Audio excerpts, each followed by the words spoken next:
In the modern world, many people are not really sure if discipline or diligence is such a good thing.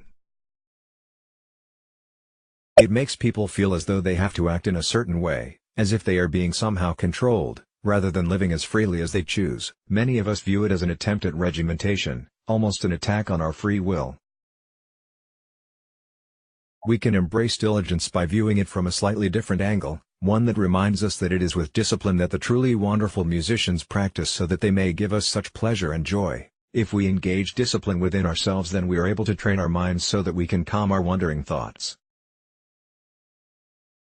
Diligence is really a form of devotion, and devotion is a form of understanding. With diligence and devotion, we stick to our good commitments rather than saying we'll start tomorrow, and if we have found our inspiration, then we will be fortunate enough to enjoy our hard work.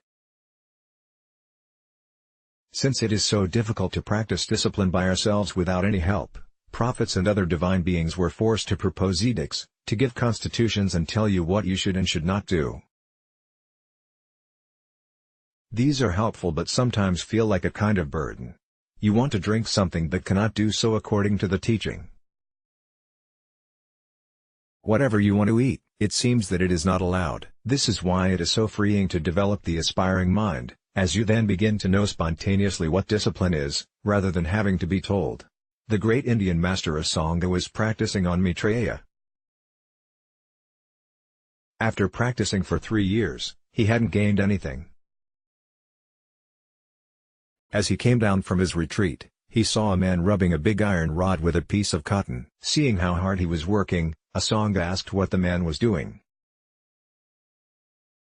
"I want to make a needle out of this iron rod to sew my clothes," the man said. Asanga realized that all the practice he had been doing for the past 3 years up on the mountain was nothing compared to what this man was doing.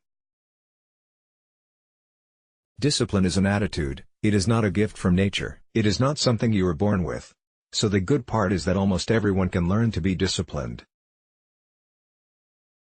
Being dedicated and diligent in anything we take up, whether it is work, or parenting, or caregiving, or building a business or just plain doing a job, helps you succeed. Ask any great man or woman who in your eyes is a success and they will always exhibit a strong sense of discipline. Sports stars, film stars, businessmen, politicians or spiritual leaders, all of them have this common trait. Part of the difficulty we feel in being disciplined is the control over our minds. We lose faith in the process because we keep failing, or falling back and feel let down. There is no need to be so harsh on yourself. After all, controlling the mind is one of the hardest things to do, and developing discipline is the exact antidote for it. So, if you break your promise, if you give up, then don't feel bad but renew it as soon as possible without delay. Don't feel disheartened. It is easy to be too humble when it comes to practicing, but you can restore your discipline happily and quickly. Otherwise, negativities will tend to grow and soon accelerate. Whatever we decide we want to do, we really need to nourish that promise to ourselves. Just like a plant, it needs to be watered, fed and looked after nicely so it can grow. You need to take care of your promises, your sense of purpose, willingly and happily rather than under any kind of duress. If you are forcing yourself, then perhaps you need to look back at your inspiration and rediscover your motivation, as the feeling that we have to do things just becomes a burden that weighs and slows us down, making us little good to anybody.